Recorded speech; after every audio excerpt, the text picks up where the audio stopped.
Bonjour à tous et bienvenue dans cette nouvelle vidéo des Mémoires d'Adrien. Aujourd'hui nous allons parler d'un manga, pas n'importe quel manga, peut-être le manga le plus connu du 21e siècle, celui qui a eu le plus de succès, celui qui a parlé à plus d'une génération, Naruto. Le petit ninja, ce blondinet, vous avez forcément vu sa tête quelque part. Vous en avez certainement entendu au moins parler une fois dans votre vie, soit votre fils, soit votre frère, soit votre neveu, soit votre cousin, soit vous-même. Vous avez peut-être lu Naruto comme moi. Quand j'étais jeune, c'est sorti au début des années 2000. Et moi, j'étais fan. J'ai beaucoup lu Naruto. Et lorsque même l'animé est sorti, j'ai beaucoup regardé l'animé. Alors, je ne l'ai pas terminé, l'animé, mais je veux dire que le manga, pour moi, c'est un des plus grands mangas de tous les temps. Et je vais essayer de vous expliquer dans cette vidéo pourquoi. Pourquoi ce manga a eu autant de succès. Alors là, récemment, on a eu aussi My Hero Academia. My Hero Academia qui est également peut-être l'un des événements phares en manga du 21e siècle. Mais pour moi, Naruto est encore au-dessus. Et d'ailleurs, il y a quelques années, je crois que le tome 1 de Naruto était encore en France le manga le plus vendu de tous. Le tome 1 de Naruto, alors qu'il en sort des centaines et des centaines par an, ce tome 1 de Naruto était encore le plus vendu en France. L'histoire, quelle était? C'est l'histoire, je vous le dis, de Naruto Uzumaki, qui est un jeune ninja dans un village de Konoha, où les ninjas sont organisés, ils ont des pouvoirs, et il y a plusieurs villages comme ça sur cette planète, où c'est les ninjas qui gèrent un peu l'ordre, pour assurer même la diplomatie entre les pays, et qui lorsqu'il y a des guerres, c'est eux également qui vont faire les guerres. Et donc dans ce village de Konoha, Naruto grandit, il n'a pas de parents.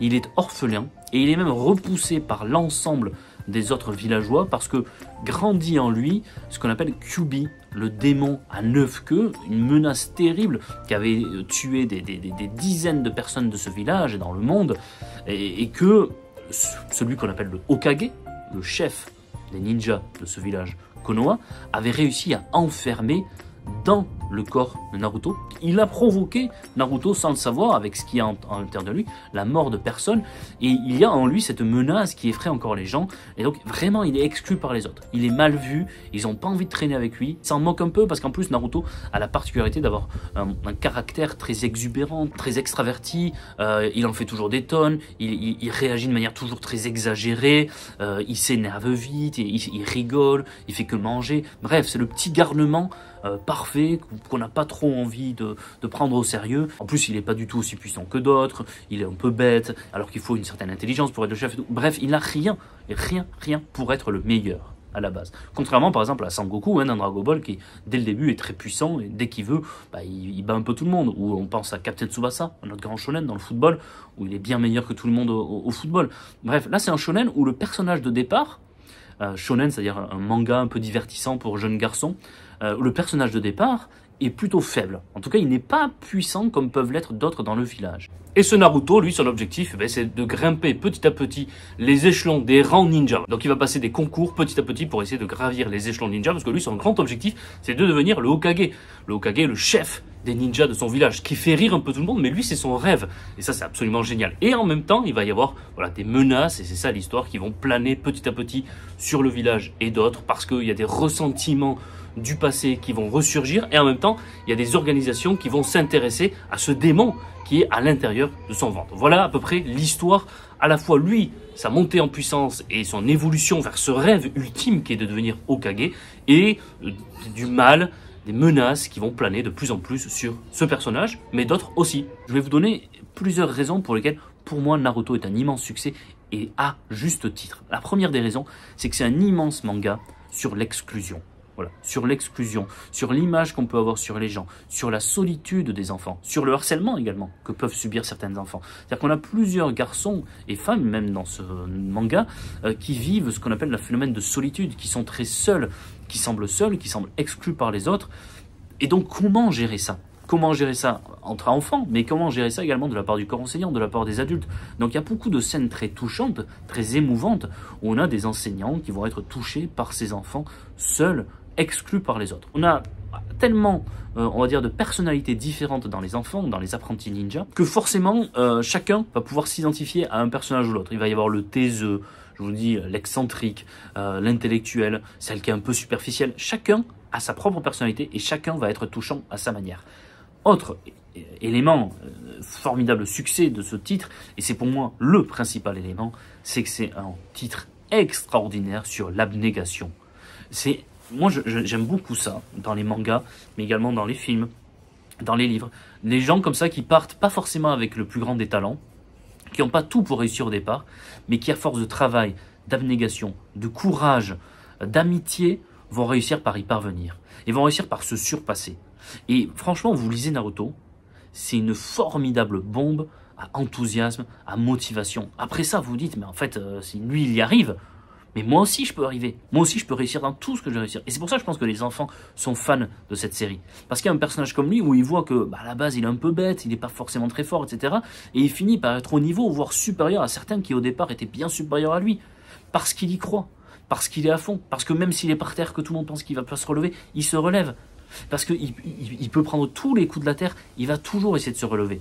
C'est ce que j'aime beaucoup, par exemple, dans une saga de films qu'on appelle Rocky. Rocky, ces scènes extraordinaires, mythiques, il est par terre, il a pris plein de coups, etc. Il suffit d'une chose qu'il se relève, mais on sent que c'est super dur, que c'est surhumain de se relever. Petit à petit, il va réussir à se relever avec la musique, avec Adrian et tout. Enfin bref, j'aime beaucoup cette saga de films Rocky. Mais là, c'est pareil avec Naruto. Et en fait, les enfants, c'est normal, même les collégiens, c'est normal, parce que c'est une période de la vie qui est compliquée, l'adolescence.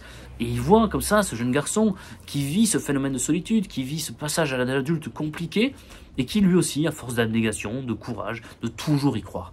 Toujours y croire. C'est encore une fois, bon, je vous dis, ça devrait être remboursé par la sécurité sociale, Naruto, parce que c'est un formidable médicament à énergie. Vous avez une énergie folle lorsque vous le voyez, même lorsque vous ne vous sentez pas bien, vous le voyez, vous le lisez, et ça vous donne la pêche. Donc voilà, j'aime beaucoup Naruto pour ça, mais pas seulement lui. Hein.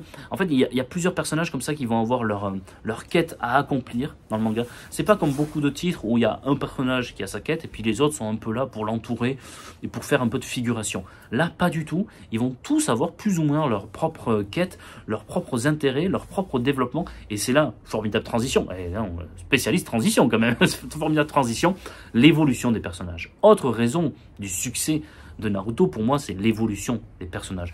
On les voit évoluer, non seulement par le caractère, mais également physiquement. C'est-à-dire qu'ils grandissent physiquement. Ils étaient tous gamins au début, ensuite un peu plus grands, puis ensuite jusqu'à l'âge adulte. Ils grandissent devant vous. Donc vous vous attachez aux personnages d'autant plus que vous les voyez évoluer. Leurs relations entre eux évoluent. Certains se détestent au début, finissent par devenir amoureux. D'autres, c'est l'inverse. Certains vont être amis, puis ensuite ils vont se battre pour ensuite... Et c'est encore plus tragique de voir que ça fait depuis 20 tomes que vous lisez des gens qui sont super amis, qui ont grandi ensemble et qui finissent parce qu'ils ont des intérêts différents. Presque comme dans une tragédie. Ils ont des intérêts différents et forcément ça les amène à devoir se battre alors que rien normalement ne les prédispose à devoir se battre. Et c'est ça qui est génial, c'est cet attachement que vous avez pour ces personnages parce que vous les voyez évoluer. Et c'est pas une évolution superficielle, c'est une véritable évolution où vous avez l'impression de grandir avec eux. Je vous ai pas parlé également du personnage de Sasuke, par exemple. Sasuke, c'est un personnage qui est très ténébreux, très introverti, qui parle peu, qui est très taiseux, qui est le rival de Naruto parce qu'ils sont à l'école en même temps. En plus, ils se retrouvent dans la même équipe au début. Et lui, on le sent très vite dans le manga. Son but, son objectif, il n'en a qu'un, c'est de venger sa famille parce que son frère, un jour, qui était son idole, il admirait son frère, un jour il a tué toute sa famille, ses parents et tout son clan. Et il a un clan assez particulier, élitiste dans le village. C'est un personnage intéressant, voilà, c'est un personnage intéressant, beaucoup le trouvent attachant. Moi c'est vrai que son attitude parfois elle m'agaçait un peu, mais c'est l'un des personnages phares et son évolution elle est incroyable entre ce que l'on voit de Sasuke au tout début et à la fin, c'est juste incroyable. On parlait de Sakura aussi, Sakura son évolution elle est absolument géniale. Tous les personnages évoluent de manière incroyable. Sakura qui au début est un peu la fan de Sasuke, un peu une groupie amoureuse que l'on voit comme étant pas très forte, un peu faible, et les tomes vont évoluer. Elle va acquérir une puissance, une importance et un charisme fou. Et ça, c'est un personnage, par exemple, que dans d'autres mangas, il serait resté faible, inutile, un peu ridicule pendant tout le long de la série. Dans cette série, non. Elle évolue. Pendant ces 72 tomes, elle évolue. Mais on peut parler également d'un personnage, par exemple, dont tout le monde se moque parce qu'il est un peu enrobé, il est en surpoids. Il va essayer de faire de cet attribut une force. Au lieu de faire que tout le monde se moque de lui parce qu'il mange tout le temps, lui il va essayer d'en faire une force. Enfin voilà, il y a plein de personnages comme ça qu'on pourrait aborder. Les professeurs sont super intéressants. Il y en a un, je sais plus son nom au tout début là, qui est hyper attachant avec sa queue de cheval. Il y a Kakashi aussi, Kakashi que tout le monde adore. Enfin voilà, il y a tout un tas de personnages. Et moi ce que je dis tout le temps, c'est ce qui distingue une très bonne œuvre d'un chef-d'œuvre, c'est la force, c'est la puissance, c'est le charisme. Et c'est la construction de ces personnages secondaires. Et dans Naruto, il n'y a pas que Naruto et les 2-3 personnages qui gravitent autour. Il y a tout un tas de personnages secondaires qui sont intéressants, qui sont bien construits et qui sont cohérents et qui ont une évolution incroyable qui fait que Bah, effectivement, les enfants s'attachent à ces personnages parce qu'ils les voient grandir, ils les voient évoluer de manière cohérente, ils évoluent avec eux, et donc bah, ils y voient une sorte de réalisme du fait qu'ils évoluent vraiment. Alors que des personnages qui pendant 80 tomes vont avoir la même personnalité, vont ressembler à la même chose, et vont pas du tout évoluer, et vont pas du tout ressentir l'effet des événements extérieurs sur eux, bah, effectivement, des personnages qui vont pas être très attachants. Là, dans Naruto, c'est le cas. Et les enfants, du coup, s'attachent à ces personnages. Et ils les considèrent comme des personnages presque réels, des personnes presque réelles. C'est pour ça que parfois, quand ils en parlent, ils en parlent comme si c'était des gens qui existent, parce qu'on les voit évoluer. Et c'est ça qui fait vraiment de cette série un chef-d'œuvre. Voilà pour les personnages. J'en oublie beaucoup, hein, évidemment, mais c'était un tout petit aperçu de ce que je peux vous dire sur les personnages. Voilà. Autre, vraiment, pour moi, grande raison du succès de ce manga. Je le disais, donc, l'abnégation, les personnages, le fait de s'attacher à eux. Et puis également, ce qui le rend réaliste, c'est que, je le dis souvent, pour moi, pour qu'il y ait un chef-d'œuvre dans la littérature, il faut qu'il y ait une rencontre entre l'universel et le particulier. L'universel, c'est tout ce dont je viens de parler. L'abnégation du personnage, mais également des autres. Je pense à Shikamaru, que j'aime beaucoup, qui est un personnage un peu taiseux, intelligent, qui joue à des jeux de stratégie, complètement désintéressé par les autres, qui est très méprisant, arrogant. J'adore ce personnage, paradoxalement. Et puis petit à petit, parce que lui-même commence à s'attacher aux autres, parce que lui-même commence à trouver des intérêts, il va commencer à rentrer dans le collectif, tout en essayant de garder cette façade arrogante, détachée, mais quand même, on va le voir qu'il va lui-même vouloir défendre certaines personnes. Et c'est juste un exemple, parce qu'en fait, il y en a des dizaines comme ça de personnages. Et donc, je disais, cette rencontre de l'universel, donc l'abnégation, les personnages, l'évolution, et puis le particulier, c'est-à-dire quelque chose de très propre aux ninjas. Donc c'est un univers fantastique, avec des pouvoirs qui sont super bien inventés. C'est-à-dire que les pouvoirs, avec certains vont se battre avec le feu, d'autres avec le vent, l'eau, le chakra qui est utilisé de manière très intelligente, qui est matérialisé. Et donc on va avoir tout un univers et tout un système de combat qui est très cohérent, qui est très bien expliqué. On finit par y croire et on finit par nous-mêmes pouvoir anticiper, réfléchir comment utiliser ce pouvoir à ce moment-là, parce que c'est cohérent, parce que c'est bien présenté, c'est très bien décrit. Et même le système organisationnel du monde des ninjas, avec plusieurs villages, avec une diplomatie, des guerres, tout est cohérent, rien n'est laissé au hasard. Et donc c'est fait de manière très intelligente, et donc on est dans un univers fantastique, qui évidemment n'existe pas, ce sont des villages qui n'existent pas, mais tellement cohérent qu'on y croit. Voilà, qu'on y croit. Et donc c'est pas étonnant qu'ensuite des enfants vont jouer dans la rue, entre eux, à se dire, tiens, ben voilà, je t'envoie une boule de feu, là, avec les noms, etc., des techniques, parce que c'est fait de manière réaliste. Parce que c'est tellement bien fait, tellement cohérent, et il n'y a pas d'incohérence ou un pouvoir. Ce que j'appelle une incohérence, par exemple, ça serait que au bout de 53 tomes, on découvre qu'un personnage a un pouvoir, que évidemment lui connaissait depuis le début, et tu as envie de lui dire, dis donc, au tome 11, là, dans cette situation, t'aurais pas pu avoir l'idée de l'utiliser, ce pouvoir, parce que ça nous aurait bien sorti de là où on en était. Et ça arrive dans plusieurs mangas, ou dans plusieurs films. Je pense à Star Wars, les tout derniers Star Wars, là, qui sont catastrophiques, parce qu'ils ajoutent des pouvoirs aux personnages, qui disent, bah non, mais c'est normal, un Jedi peut faire ça. Et oui, mais enfin, s'il pouvait faire ça il y a 30 ans, on aurait évité 2-3 morts, là, quand même. et ça, c'est souvent le signe, pour moi, de mauvaises œuvres, de mauvais romans. C'est-à-dire qu'on découvre quelque chose où on se dit, bah en fait, c'est facile, s'ils utilisent tout le temps ça, il n'y a pas d'histoire. Dans Naruto, c'est jamais le cas. Ce n'est jamais le cas. Tout est cohérent, tout est bien fait et bien expliqué. Donc, un pouvoir va être cohérent avec un autre pouvoir et ne va pas effacer quelque chose qu'on lit depuis 50 tomes où finalement on se dit, bah, du coup, je vais du mal à y croire. Parce que s'il y a ça, en fait, ça sert à rien, il n'y a pas d'histoire. Il utilisait ça au deuxième tome, c'est terminé. Là, jamais. En plus, les combats sont super bien représentés, que ce soit dans le manga ou dans le dessin animé.